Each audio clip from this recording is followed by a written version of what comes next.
Buenas, ¿cómo les va? Mi nombre es Diego Lobos y lo que vamos a ver en el día de hoy es lo correspondiente a la semana 3 de la unidad de introducción a DevOps. En este caso es el tema de containerización y entrega continua.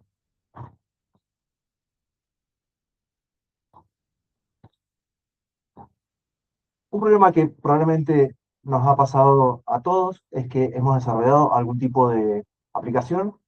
Y entre la cantidad de librerías que hay que instalar y la forma particular que pueda tener de estar configurado nuestro sistema operativo, sucede que cuando lo queremos mostrar en otra computadora falle, o aún en nuestra misma computadora, pasado un cierto tiempo que hemos actualizado ciertas dependencias, ciertas librerías, ciertos DLL, en el caso de que estemos utilizando Windows, eh, termina no funcionando lo que funcionaba la semana pasada o hace un rato. Este es un gran problema, no solamente para nosotros, sino para toda la industria del software. Entonces, una idea que ha surgido hace un buen tiempo atrás y que es como un estándar básicamente en el desarrollo de software y más específicamente en el despliegue de ese software, es la idea de utilizar como container. Un container o contenedor lo que hace básicamente es una especie de máquina virtual, una especie, porque máquina virtual, ciertamente, ya vamos a ver las grandes diferencias que hay en la virtual, que permite los elementos que hacen que nuestra aplicación esté funcionando en el momento en el que está funcionando.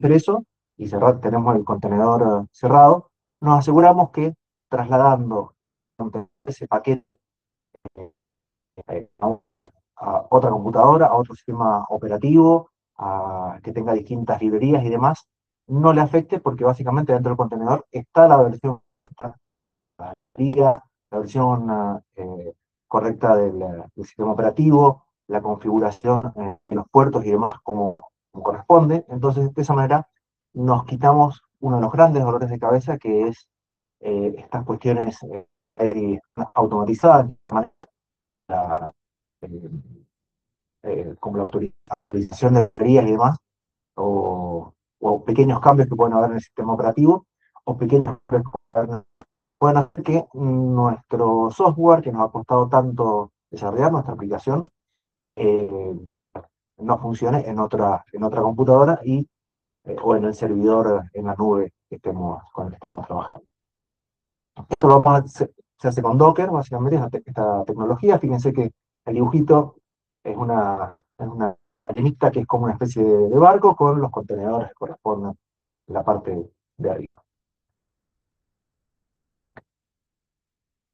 ¿Cuál es la diferencia entre máquinas virtuales, que las hemos tenido desde más la vida, y los contenedores?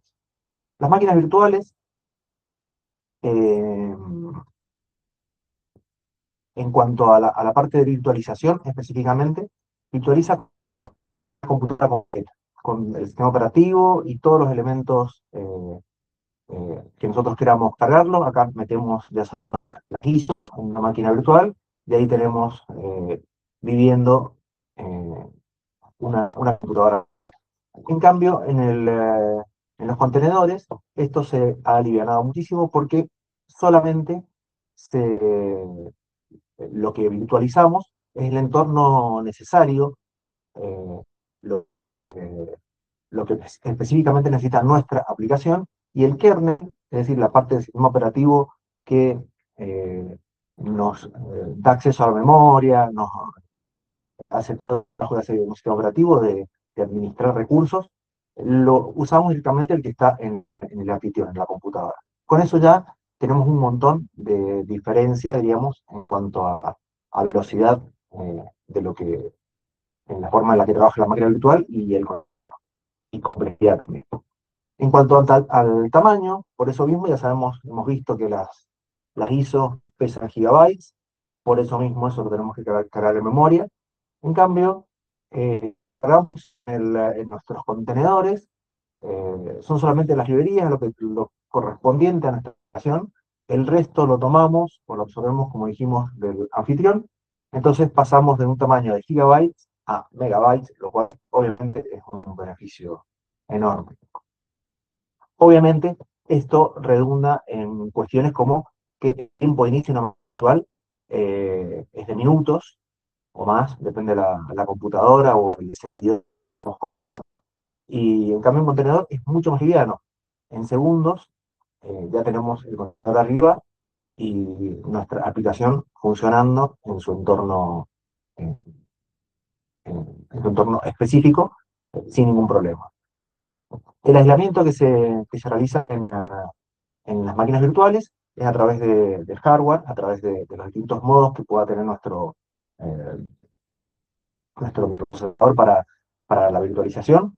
En cambio, los contenedores se utilizan a nivel proceso, es decir, el sistema operativo es parte integrante de la forma de trabajo de Docker. En el caso para qué se usa una cosa y para qué se usa la otra. Yo no usaría una máquina virtual para ejecutar una aplicación porque es carísimo, pero sí lo utilizaría para probar un sistema operativo, para ese tipo de cosas, pruebas, a ver si funciona, cuando queremos chequear a ver, bueno, cuál es el Linux que me conviene, ¿no? Cuál es el que voy a usar o cuál es el que me gusta. En cambio, los contenedores es algo específicamente creado para sostener aplicaciones modernas y arquitecturas de microservicios.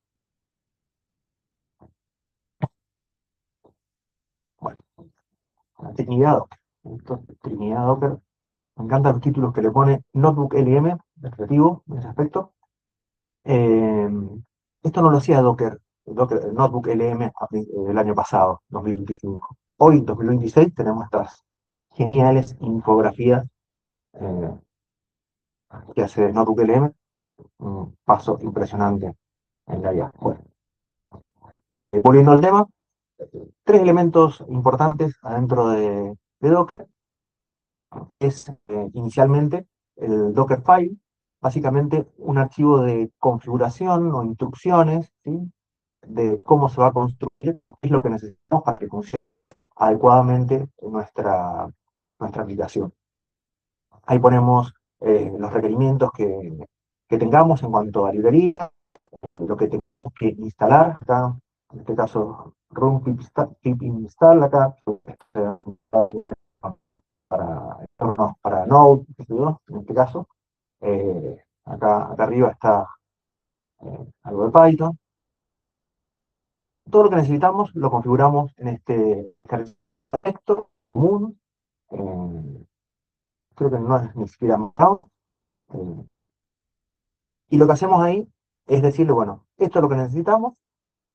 Una vez que tenemos eso, al motor Docker le decimos Docker build, Docker construir, digamos, y lo que nos construye es una imagen de lo que tenemos en Dockerfile. Una imagen o una plantilla, tal vez sea mejor la palabra, es algo parecido a las ISO, pero no es como las ISO porque es mucho más limitado y más orientado a la ejecución particular de lo que estamos corriendo. eh,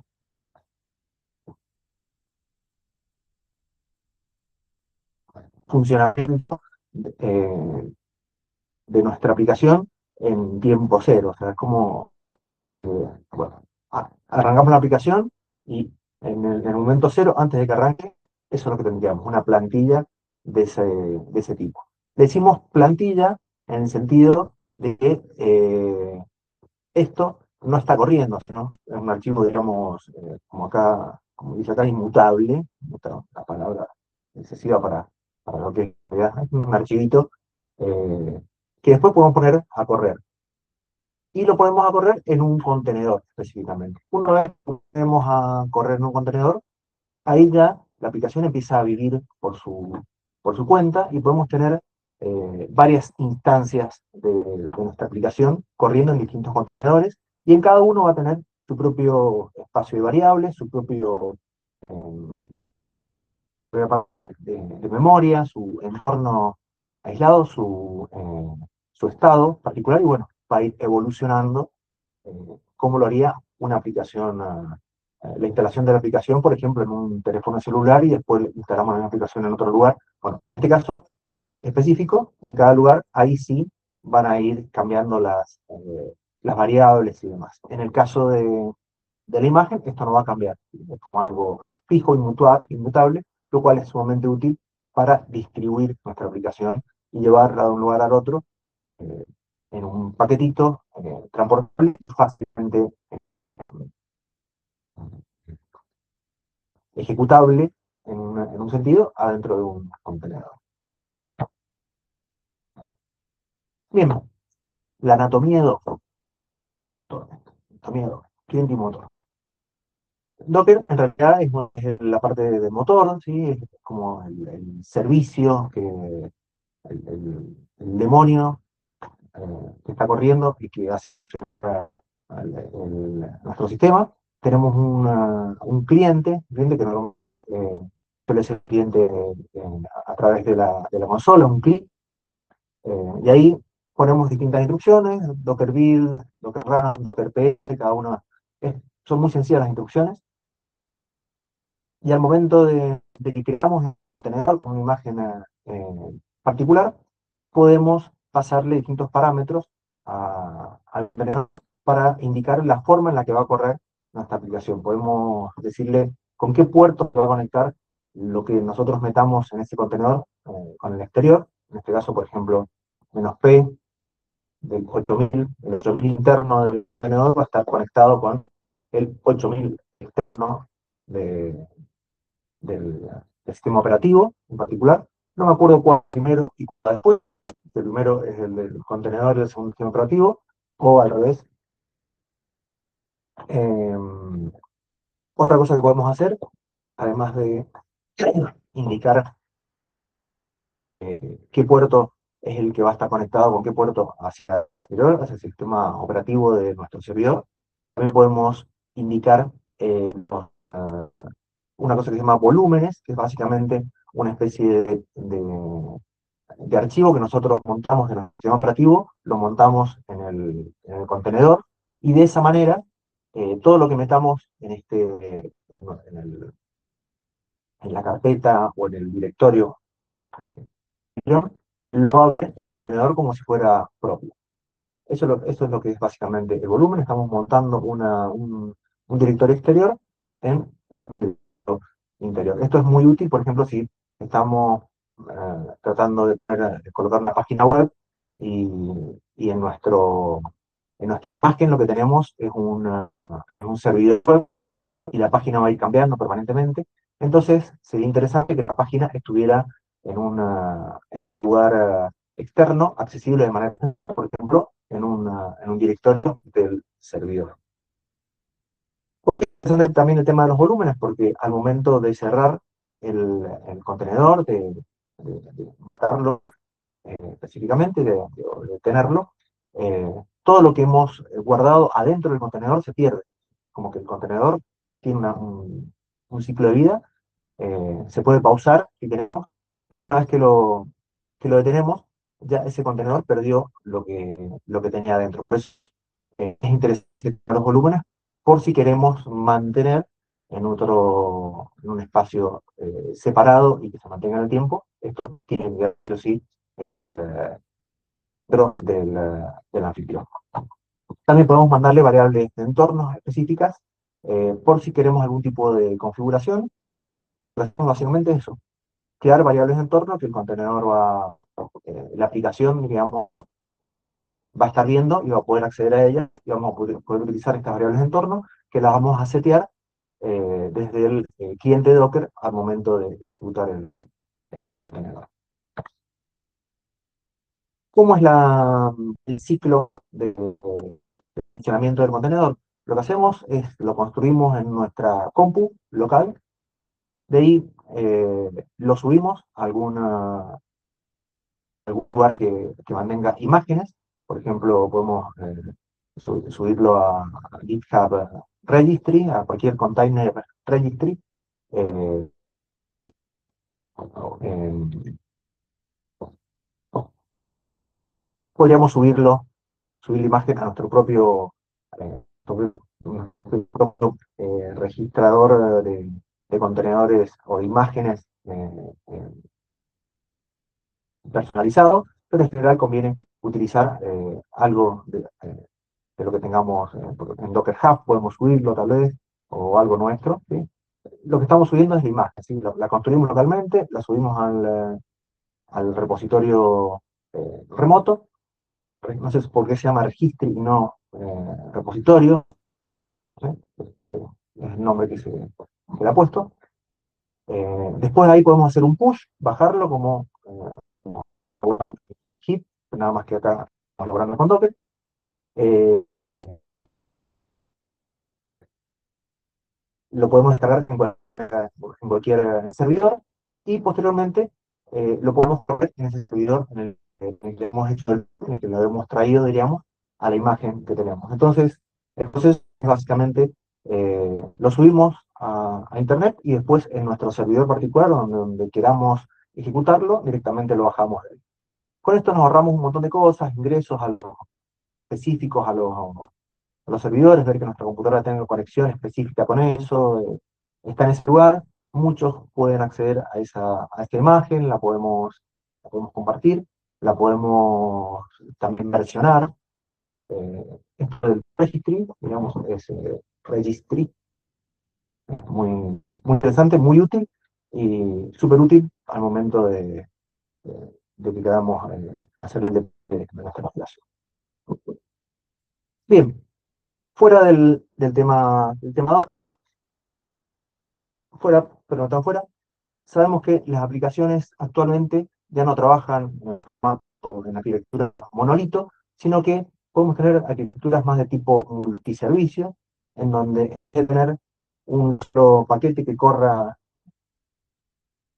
en su propio proceso y nada más. Podemos tener múltiples servicios y cada uno a lo suyo y se conecte de distinta manera. Por ejemplo, algo clásico es eh, tener un frontend, por un lado, por otro lado el backend vía API y la base de datos. Cada uno de estos elementos sería como un formato multiservicio, pero esto además podríamos tener en el backend distintos elementos que hagan distintas cosas y cada uno haciendo un servicio separado. Esto nos ayuda un montón porque al tener los servicios separados podemos asegurarnos que cada servicio haga pocas cosas y de esa manera es más fácil de controlar, de actualizarlo, de modificarlo, de cambiarlo por otro. En cambio, si tenemos algo monolítico o grande o pesado, bueno, justamente los grandes problemas de algo monolítico, grande y pesado. Entonces, en ese sentido, es mejor tener como pequeños servicios chicos que hagan pocas cosas cada uno y que podemos nosotros intercambiar información entre ellos de una manera estándar. En general, lo vamos a hacer vía APIs y de esa manera vamos a trabajar mejor en nuestro despliegue de la aplicación. En este sentido, Docker da algo súper interesante que es crear una red privada, una red de varios contenedores. Levantamos varios contenedores con Docker Compose, que sería nuestro archivo como de configuración. Sería algo similar a Dockerfile. Compose lo que hace es eh, crear varios contenedores o nos permite configurar varios contenedores, cada uno con un servicio distinto y que se pueden conectar entre ellos internamente. Tiene una especie de DNS interno con el que le podemos poner distintos nombres. Entonces ahí nos aislamos también de las IP con las que estamos trabajando. Así que tenemos una especie de red interna de nuestra aplicación, lo cual en un sentido nos ayuda con más seguridad y nos ayuda también en un montón de cuestiones. Por ejemplo, si se cae alguno de estos contenedores, podemos tener formas de saber si ese contenedor se ha caído, se levanta automáticamente y como está dentro de la red interna es más fácil de llevar a la práctica ese tipo de estructuras de seguridad. Bueno, acá dice regla de oro dentro de un contenedor, localhost, significa la máquina, diríamos que el localhost interno. Entonces, tenemos una red privada. El resto de los contenedores tendríamos que accederlo vía IP, los peligros que eso puede conllevar o las complejidades que eso puede conllevar. En cambio, si lo hacemos todo en red, cada uno de los servicios va a tener un nombre y esto es como más cómodo, más intuitivo, más seguro. Bien, en la parte práctica de nuestro, de la semana, de esta semana, eh, hemos querido agregar algunos elementos para mostrar un poco cómo podría ser la arquitectura multiservicio o microservicio, aunque microservicio es algo más específico, digamos, pero para el caso es más o menos lo mismo. Eh, lo que habíamos pensado es agregarle a lo que habíamos hecho a nuestra aplicación TaskMind, eh, agregarle un par de servicios extra. Uno de los servicios es un servicio de notificación, que acá debería estar ligado más la red privada con TaskMind, con el servicio de notificación. Básicamente, cuando lo que haría, digamos, en la parte práctica lo vamos a ver en detalle, es cuando llega una tarea acá con alto, eh, con una alta prioridad, envía un mensaje al servicio de notificación, que en principio podría mandar un mail o algo por el estilo, pero en este caso va a ser es un servicio mock, es decir, no va a hacer nada. Muchas veces se usa este tipo de cosas, digamos, usamos la palabra moqueado, suena así, y se dice así, que es utilizar el API que no haga nada al principio y que después lo vamos desarrollando su funcionalidad. En este caso lo único que hace es recibir y la tenemos ahí como otro servicio dentro de lo que estamos trabajando y lo vamos a poner en otro contenedor para explicar en la práctica este elemento. Y otra cosa que vamos a utilizar, súper importante y que se utiliza muchísimo, es un proxy inverso, proxy reverso, que es un Nginx, un servidor web en principio, nada más que en este caso trabaja como un elemento que nos permite redireccionar a nuestro servidor a distintos servicios internos. Eso lo quería el proxy reverso, utiliza muchísimo, y acá adentro nosotros tenemos nuestra propia red privada, y hacia afuera lo único que utilizamos es la dirección y el puerto del proxy reverso, y nos permite hacer un montón de elementos. Por ejemplo, algo que súper útil es gestionar certificados HTTP para que cada servicio después no tenga que tener su certificado HTTPS, tal vez su propio dominio, ¿no? Lo cual sería complejo. Acá sabemos que con un solo certificado ya tenemos certificado toda nuestra aplicación interna. Internamente podemos trabajar con el HTTP, obviamente con HTTPS.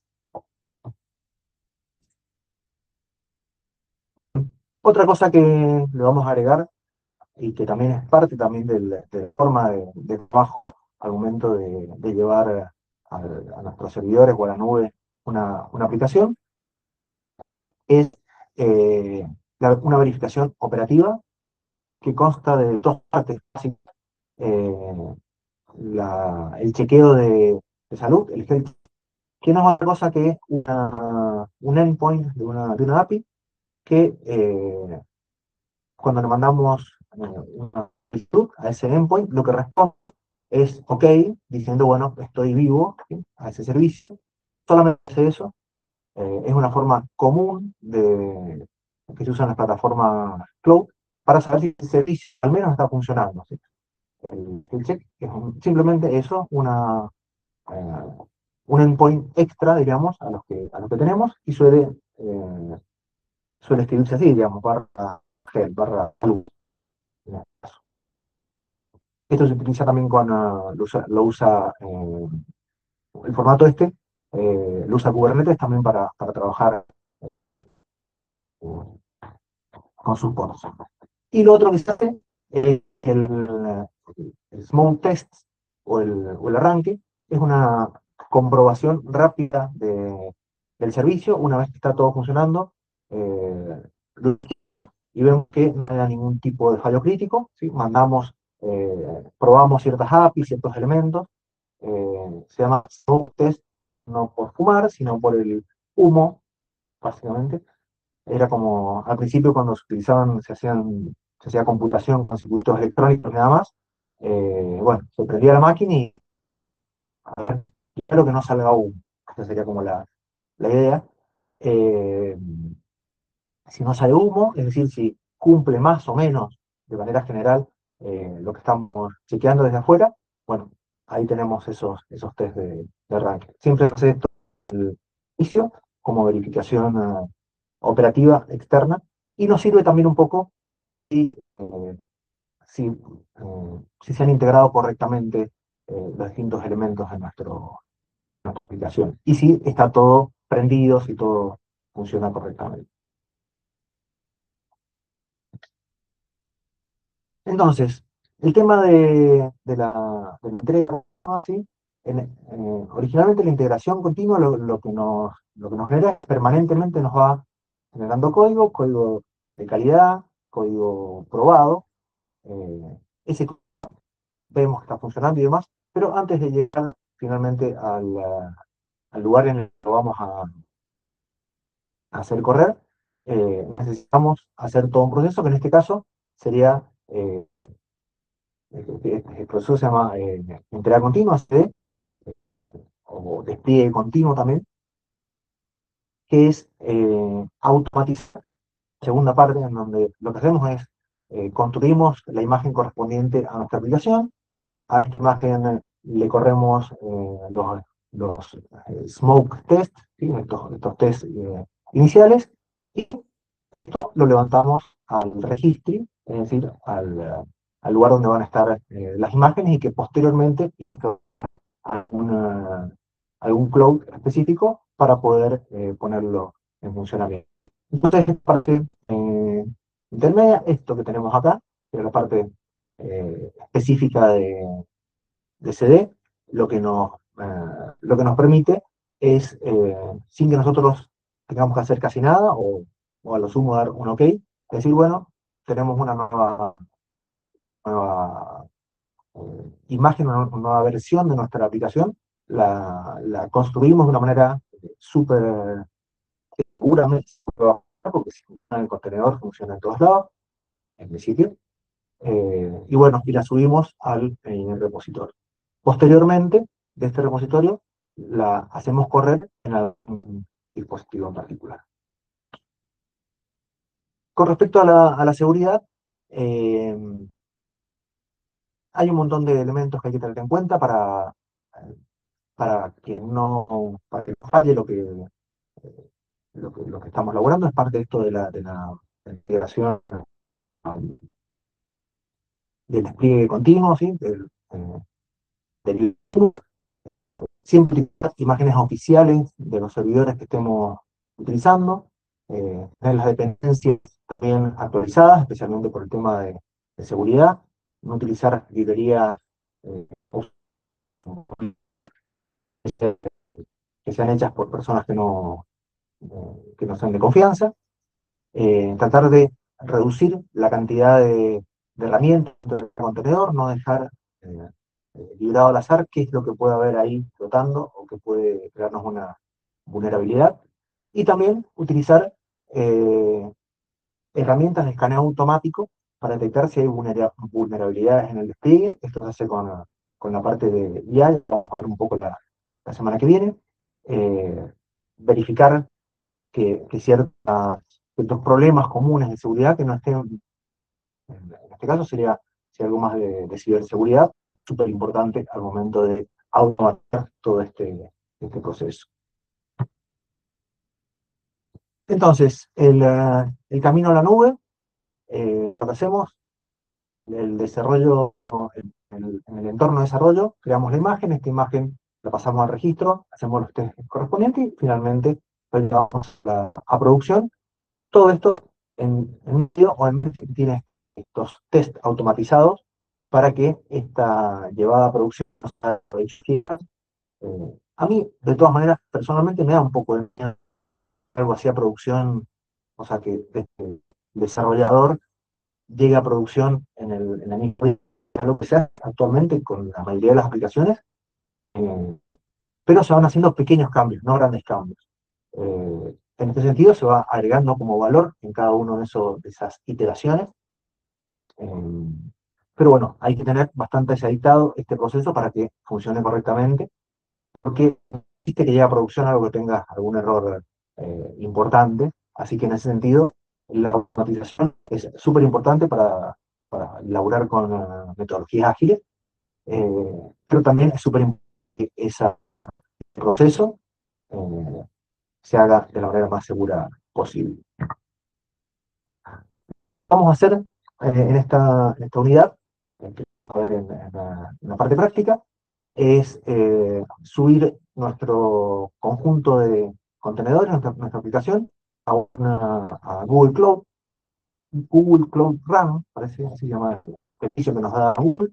Eh, es una forma de ejecutar nuestra aplicación en un esquema serverless, o sea, sin servidor. No significa que no haya un servidor que esté corriendo eso, sino que del servidor se encarga otro, en este caso Google.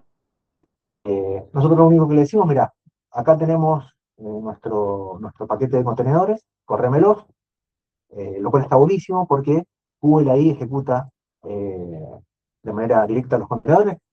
Nosotros solamente le entregamos los mismos, no tenemos que ver el sistema operativo base, no nos importa nada.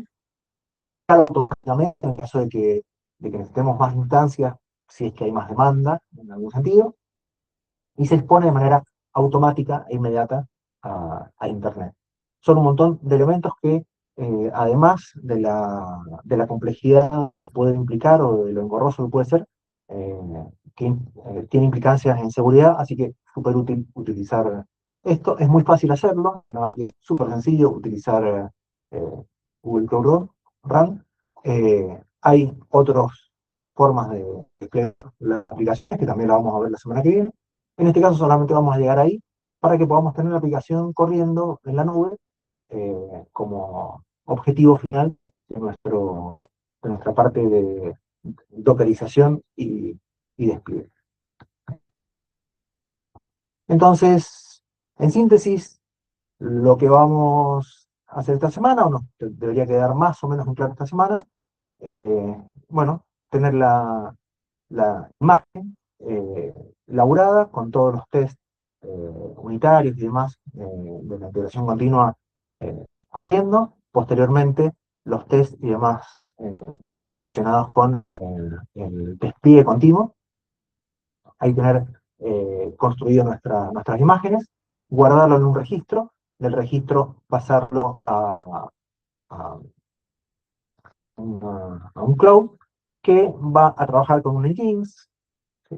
Con creador demasiada importancia al Nginx proxy respecto a todo lo anterior acá no LM, porque esto debería estar como acá adentro, ¿sí? Debería ser, es un elementito más, un servicio más de lo que tenemos en el programa, y el usuario final lo vería directamente al instante. Es decir, desde el momento en el que la persona, el desarrollador, que bueno, son personas también, ¿no? Los desarrolladores, creo que somos personas. Eh, Crea las modificaciones necesarias hasta el momento en el que el cliente se encuentra con esos elementos, puede pasar muy pocos días, teniendo en cuenta que en medio pueden haber testeos, no de tipo beta, pero sí testeos eh, en un grupo reducido de personas.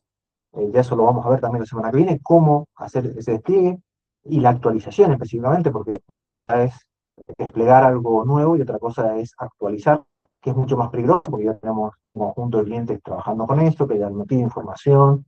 eh,